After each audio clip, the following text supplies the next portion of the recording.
Hello and welcome to another episode of Sports and Songs podcast. It is season 7, episode number 5, Andy. Tonight, sports edition. Lots to cover. Lots. So some breaking news, some not, but we'll get to it here. Well, Andy, it's only December 8th, 2025. The baseball season's done. The Rule 5 draft is coming up this Wednesday. College football playoffs are wild. D2 and D3, FCS.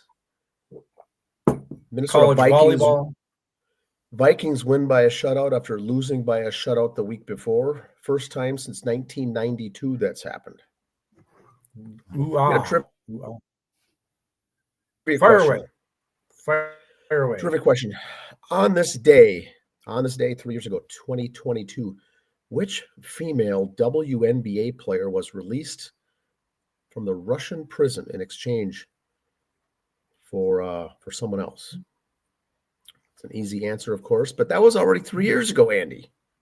But sometimes it's those easy ones you forget the name. It's like, oh God, I remember. I could picture him. What's the name? Yeah. 3 years ago today, an exchange was made and someone was freed and came home to America. Now, let's get into the real good sports stuff today. I got some good, bad, different. Here we go. First of all, sad news to reported today. Steve Regal, Mr. Electricity from the AWA, has passed away. Passed away actually back July 30th, but they're just kind of coming out with it now. Steve Regal was known as Mr. Electricity, junior heavyweight or light heavyweight, depending where he was wrestling. He wrestled at NWA, had their light heavyweight title. Wrestled here with Buck Zumhoff for the light title back and forth. Nice. And he also tagged up with Jimmy Garvin for the tag team titles. They beat the Road Warriors. Okay. So just very sad news. Mr. Electricity, Steve Regal. In fact, sidebar note on that, because of him, WWF great and AEW legend William Regal originally went by the names Lord Steven Regal to start with and changed his name because of this. Okay. So Steven Regal Mr. Electricity has passed away. Like I said, passed away on July 30th. Or just get to it now, so I don't know what the issues were on that. More to come. Follow our social medias for more on that stuff. One baseball note I got coming up, like I said, the Rule draft, 5 draft, their lottery is tomorrow. Picks are Wednesday, but a lot of Mets Twins trade proposal going on here. I'm torn on some of these. The players the Mets are giving up, I like. The players the Twins are giving up are the few I like. So I'm torn.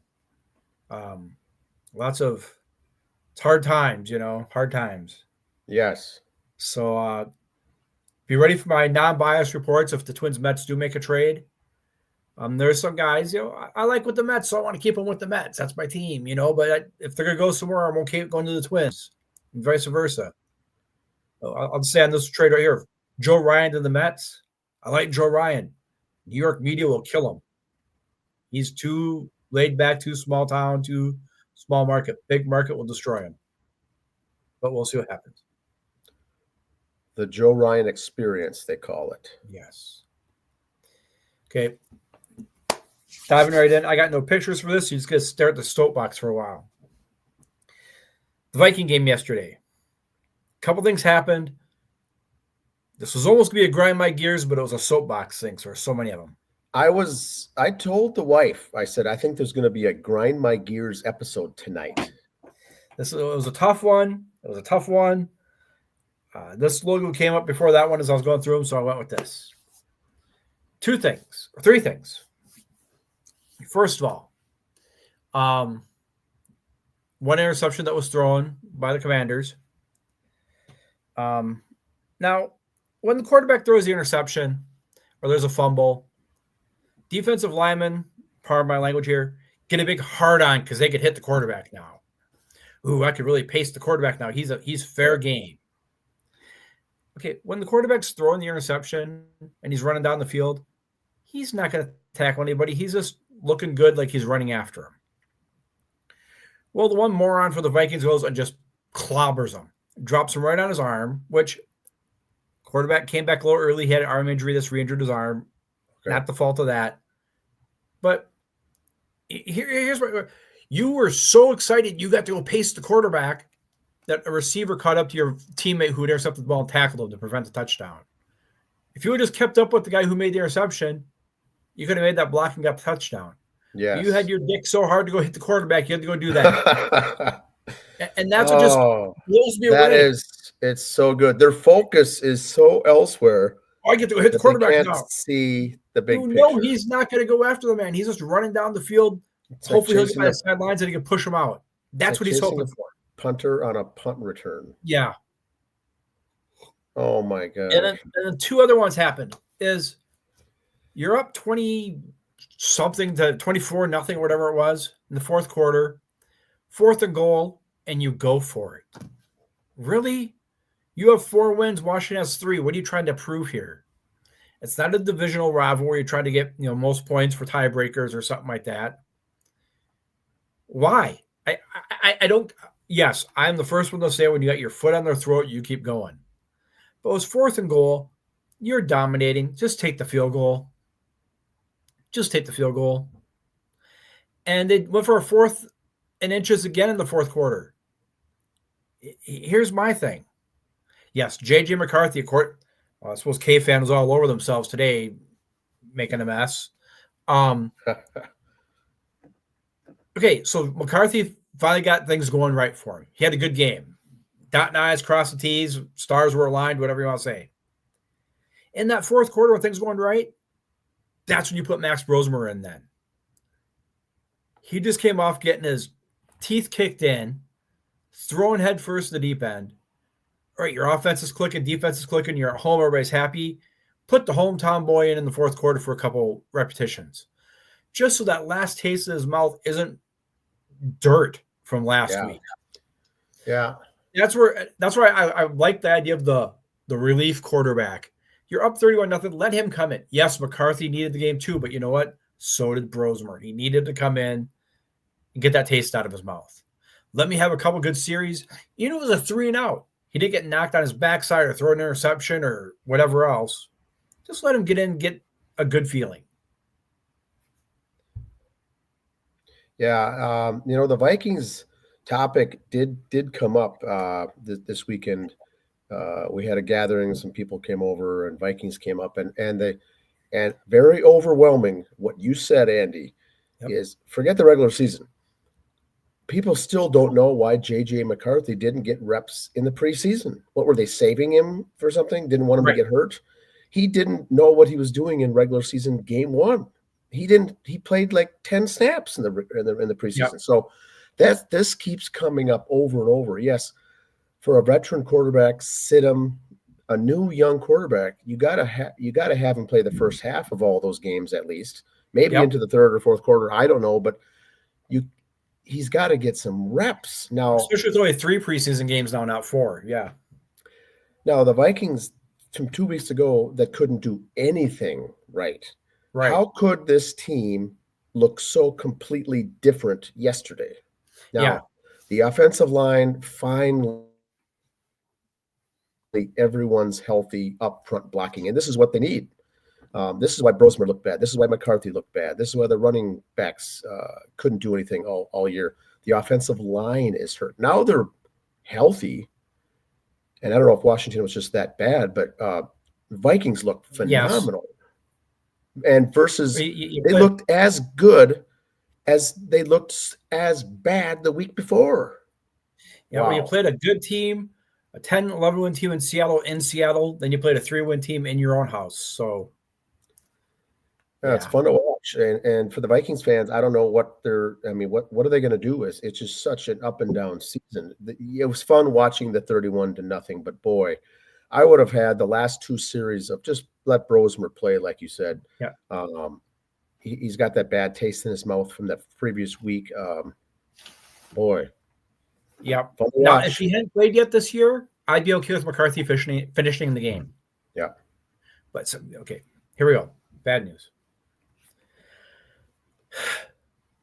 I watched this game. Bison lose 29-28 in Fargo. Lots of 3-and-outs for the Bison offense. Offenses wasn't clicking. First offensive play of the game for the Bison. 78-yard touchdown pass to You know, so things looking great. They're up 14-0, 14-7.5. Illinois State just kept grinding back. The quarterback for Illinois State had thrown 5 interceptions all year, threw 5 in this game, still got the win because they kept fighting and coming back. Their quarterback, Tommy Rittenhouse, sweet game. And you're probably sitting there going, Rittenhouse, Illinois. That's by Wisconsin. That name rings a bell. Yes. Tommy Rittenhouse is Kyle Rittenhouse's cousin. So it is? Okay. That name rings a bell to you. It was driving me nuts the whole game going, I know that name. Oh, yes. So, yes. So if you keep hearing it again, if you watch the rest of the playoffs, I save you from Googling it. Yes, they're cousins.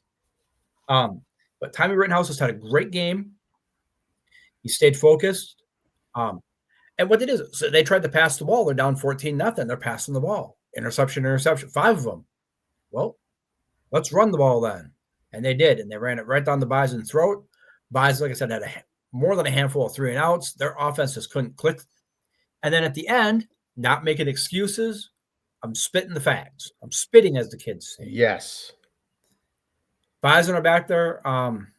Illinois State goes for a sack on the quarterback fumble. As the quarterback goes down with Bison, his helmet that he lands on his left hand. He's left-handed. Illinois State scores, goes for the 2-point conversion. They're up by 1 with a minute something to go. Bison have the ball. Backup quarterback comes in because that guy hurt his hand. So no pressure on this kid coming in now. But you're the number 1 team in the country. You're 12-0. You've gotten a few snaps this year. He wasn't coming in totally cold. Sure. But, but hats off to Illinois State. Are they my pick to win it all now? No. Montana State are still out there. South Dakota, no. But they played a great game. Tommy Rittenhouse, watch for his name next year. And just a name to – he's not the next Tom Brady, but he's fun to watch. So just keep that in mind. A little fun fact here about this.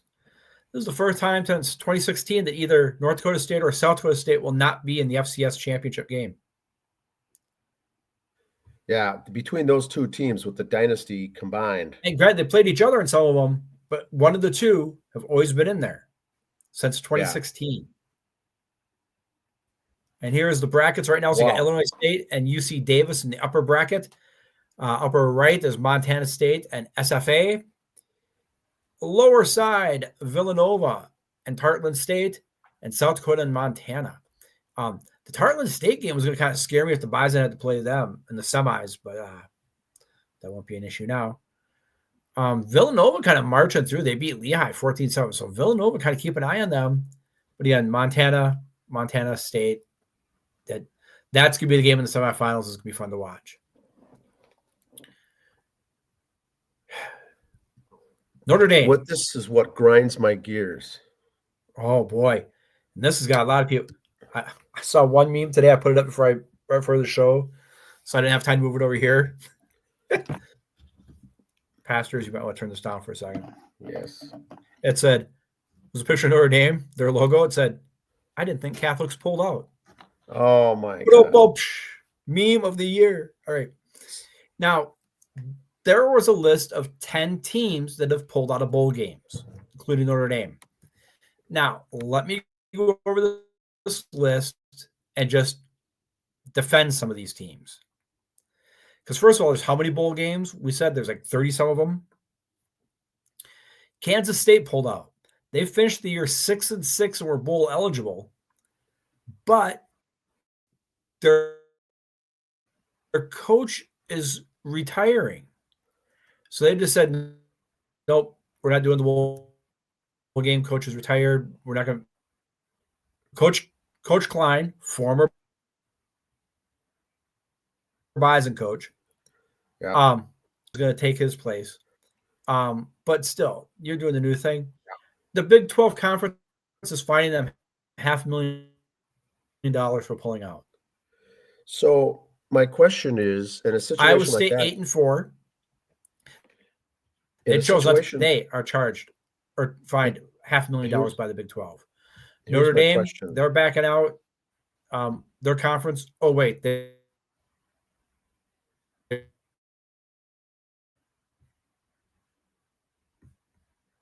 refuse to be in one. They take all the money.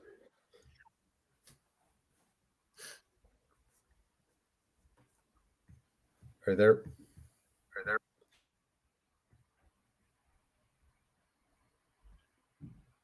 Can you hear me now? Andy will be back in just a second. My question is, in a situation like that, coach is retiring. That's fine. He can retire.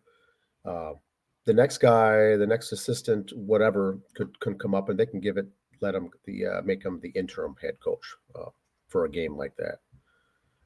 That's what I think. Or he could cancel it, like Andy said. Oh, sorry. All this bad talk about Notre Dame. The Lord got to me there. Sorry. Yes. What I was saying though, Andy, is the coach can retire. That's fine. Yep. They can have the next assistant be named the interim and still play the game. An interim coach can take over the play calling or whatever for that bowl game. Yep. We've seen that before. You don't have to shut everything down, but that's their decision. So. Yeah. Now, again, with that, a lot of the other teams that were not in there were teams that were all 5-7, but were bowl eligible because of their strength of schedule and blah, blah, blah. Happy stuff on that. Is that what it was? Those were the 5-7 teams. A lot of the other schools were all 5-7 schools. Now, I don't know what their fines are going to be if they get fined by their conferences or whatever, but still, we shall see. We shall see. Here is a big bracket right here. We've posted this on our social media while I hear everybody else's picks. Indiana did beat Ohio State, which was basically for the Big Ten title, which was just a decided 1-2, whatever. James Madison, a former FCS school, they make it. They're at the 12 seed. Alabama, here's where all the bitching begins, Craig from Philly. Alabama with 3 losses makes it. Strength of schedule. The U makes it at number 10 because of how, hey, we got to take all the conference champions, and these conferences have a North and a South or an East and a West. And, well, they won their conference championship game. Ta-da. So that's how they go. Tulane's in there, the Green Wave. So the first round game should be fun. James Madison against Oregon. God bless James Madison. Hope they can pull in Illinois State, but, not hold my breath there. Alabama, Oklahoma should be a good game. The other 3 should all be good games. And kind of looking excited to the second round here. Speaking of tournaments, volleyball, NCAA volleyball, the Gophers upset Purdue 3-1 to advance on. So here's how this bracket goes right now. College volleyball in the top half of their bracket, you got Nebraska and Kansas, Texas A&M, Louisville, Texas, Indiana, Wisconsin, Sanford. Lower half, SMU and Purdue, the Gophers and Pittsburgh. Pittsburgh's the 1 seed, we're the 4. Arizona State, Creighton, and then Cal Poly and Kentucky. So a lot of Big Ten teams in there for volleyball still. We can't do it for baseball or softball, but by golly, our women's volleyball is fun to watch. And here's the Division II volleyball. There's your brackets right there. Concordia St. Paul, the number 2 seed on the right side. So we'll see how they can fare out through all this. Keep an eye here. The Summit League. That'd be basketball if you didn't know. Here's the women's standings right now. Conference play has not begun yet. It's just been all non-conference. South Dakota State, North Dakota State are your top 3. ORU, St. Thomas. St. Thomas, since they made that change. I mean, football, they moved up. They did great. Hockey, they're doing great. Basketball, they're holding their own. Very impressed with the academics at St. Thomas, what they're doing here. Or athletics and academics, but athletics, what they're doing. And the best part of this whole picture, of course, is North Dakota in last place. Men's side, North Dakota next to last. Bison in first. St. Thomas second in the men's, but here we go. Conference schedule's coming up. We'll see. Sign of the week. Love it. Navy goes to Waffle House sober. Now, we need to go back all the way to last week. Wayback Machine all the way to last week. We talked about teams gambling. Yes. Investigate the Raiders. They're down by 10 with 5 seconds to go in the game. Gamblers are angry because the Raiders, for kicking a meaningless field goal that converted the spread versus the Broncos. So this field goal with 5 seconds to go affected the spread. Think someone had numbers? Yeah, it's one of those situations where you typically don't ever see this at the end of the game, a meaningless field goal by the losing team. Yep. Run out the clock, whatever. And now they do that, and that just raises the antenna for everyone to say, okay, what's going on here? Again, if it was college and you're trying to work out a guy, I guess I'll give you that. But you're down. Pros. Whatever. That's what I got. Like I said, Bison lost. The Bunnies lost. So they won't. First time in 10 years, neither one of those guys will be in. Illinois State's fun to watch. So keep an eye on them. Pros, like I said, the Vikings, I'm not ripping on. Just because it happened recently, I'm not ripping on the Vikings, but all games when that happens, where they all got to pace the quarterback afterwards, or they're all too busy doing this, that. Worry about the touchdown, man. Focus. Well, we've got some D2 and D3 football results in college football. Local teams, D2, the only team left was Minnesota State Mankato. They got beat. They're out. Took on a very tough team, so there's no Minnesota teams left in D2. Now, D3, St. John's up in Collegeville got beat by another very good team. So they're out. The Johnnies. Which means only teams left is Bethel. Bethel's the only Minnesota team left in D2 or D3. They played this Saturday in a tough game. So we'll see how they do. Speaking of, I got to go back here about the Bison and the Bunnies not making it. Also, with the Kansas City Chiefs losing, ends their streak of 9 straight years of winning the division. So the tide, the changing of the guard in the NFL, I think. Yeah, and Kansas City just was on such a tear for those 9 years that they could really do nothing wrong. The fans, I believe, got spoiled because they just played good all the time. And now you're seeing a real football team, week in or week out, they're struggling on different aspects of the game. And that's what the normal NFL fan deals with. But the Chiefs, they had it easy. With the exception of Mahomes and Kelsey, they were changing players all the time, all over the field, and they still kept winning. Kind of like the Atlanta Braves in the 90s, I think, got complacent with the Braves just winning the division all the time. It was just assumed, yeah. The first round of the playoffs for baseball, the Braves fans weren't drawing because they knew they were getting through the first round. Why bother? Yeah. It's a sad thing that happens when the teams become so good, and then you stay home and say, I'm not going to watch the first round. I'll wait till the next round, and they just assume they're going to be there. But the Chiefs are struggling, and so it's finally the chickens come home to roost, as they say, right? Now, getting to compare with the Bison, they've been dominating for 15 years, but they still sell out all the time. But the Fargo Dome only holds 10,000 people. So these other stadiums are holding 20,000. So if it was bigger and outdoors, would they still sell out? If it was bigger and indoors, would they still sell 15, 20,000 tickets? I thought the Bison was so big because it's only 10. I thought it was closer to 20 is what I thought. Fargo Dome. Nope, Fargo Dome's only 10. So that's why they sell out all the time. But boy, and that's why everybody goes, oh, well, see there. Why would you move? Everybody's all happy here. Okay, if it was a 15,000 seat stadium or 20,000, would they still sell out? If it was outdoors still, would they still sell out? Well, Andy, on college football now, I stepped away for a couple minutes and may have missed it when you went through it. So the regular season's done for college football. We got the Army-Navy game Saturday, and then the bowl games begin. A bunch of teams are saying, we're not going to be in. Well, whatever. So now we got the college football playoffs with the bracket. That's the top 12 teams. Yep. The rest are going to partake in the typical bowl schedule, which I think to some extent the focus now is on this playoff so much that I read an article today saying, is the college bowls a thing of the past? All these random bowl games? Is this going to meet its end? This beloved college bowl schedule that the nation just loves.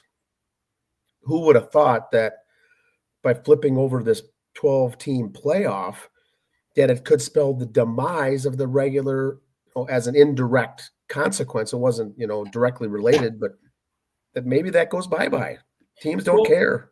Well, okay, like we said before, though, how many of these games the seniors or the big name players for the draft don't play in them anyway? You've lost some bowl games. They're used for the college playoffs. Yep. Like I said before last year, Duke college basketball doesn't have the Duke's Mayo Bowl be the week 0 game in college football. Yeah. You can still get your advertising money. You can still have the 6th place team from this conference and the 5th place team from that conference play each other. So you're not playing these meaningless games and padding your stats. A 6th place against a 6th place from 2 conferences, that's kind of an even match game. Have that start the season in your bowl game to start. Yeah. So Gophers going to go New Mexico State, New Mexico in their bowl game. The Gophers have won 6 or 7 straight bowl games. Is that right? Something unreal like that, yeah. So very good. How meaningful is it or how meaningless is it? I don't know. But bowl season kicks off on the 13th of December. So, the 20th. So, 19th and 20th, those games will start going on. It's all going to overlap with the college football playoffs. It's going to be confusing, but it's also still a fun time of the year. So, yep. Let's go to the trivia answer, Andy. Okay. Yep. Trivia answer. Which WNBA player was released from Russian custody 3 years ago today on 2022? Brittany Griner, BG as they call her. Yes. Brought up on charges with marijuana charges over there in Moscow. Was locked up, and then during some kind of exchange they worked out, they released her. But that was 3 years ago today.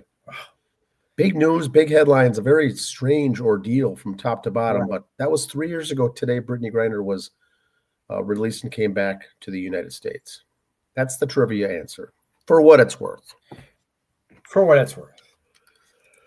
So like we said, Rule 5 draft. Rule 5 draft is coming up this week. That's really all there is for baseball. But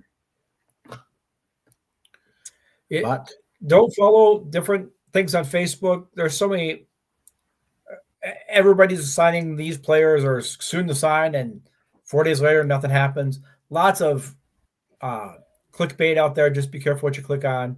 Not that something bad's going to happen, but it's just going to be some bullcrap story. Like some guy like me, like, hey, I believe this is happening. But they put the word on there. Twins to sign Pete Alonso and Kyle Schwarber. Yes. Yeah, I think they should. That'd be really great. That's cool. No.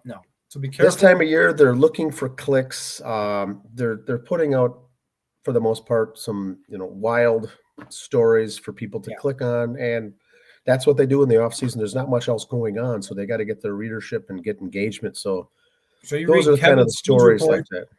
Don't believe Kevin's Twins report when he puts it on Facebook about who they're going to sign. Follow FanDuel, Yahoo Sports, whatever, those sites. Don't follow the so-and-so digest, and you're just going to waste your time. Lots of good stuff out there. All right, everyone, leave your comments behind. We will see you next Monday. Bye. See ya.